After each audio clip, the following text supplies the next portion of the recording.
It's an important weekend in St. John for the 225th anniversary celebrations. Ordinary citizens have been invited to the New Brunswick Museum on Sunday to share their stories about life in St. John and to bring their family treasures. Many of those stories and objects will be captured forever in two public projects. The CBC's Rachel Cave explains. First, there is the public sculpture, now just a model or maquette on the artist's table, but next summer expected to rise 10 feet tall and 16 feet deep under the Harbour Bridge.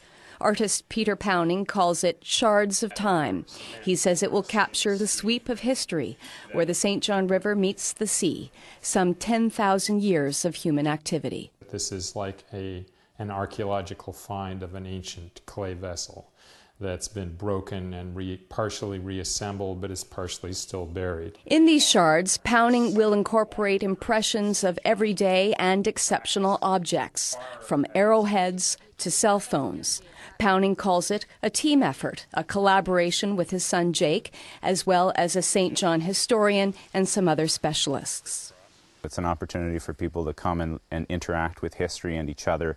And the place itself has incredible historical significance. So going there and having these pieces of history in a place that you can kind of meet and maybe tell stories about the history of the place hopefully it will be an evocative place to meet.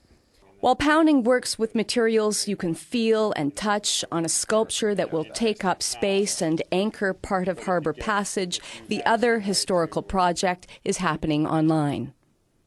This is the St. John 225 website. There's a place here to share your stories, and people have been contributing. They've been sending in their private memories of life in St. John. Here's one with a story and a picture. Some people are even uploading videos. So this is part of the Sunday project, History Day in St. John. They want you to show up at the New Brunswick Museum in St. John, bring your story, bring your photo, bring your video, bring your object, and you don't have to worry about leaving your treasured object there. Peter Pounding will be able to take a wax impression of it so that it might become part of the sculpture. And all of this part of the permanent historical record for St. John. Rachel Cave, CBC News, St. John. The federal government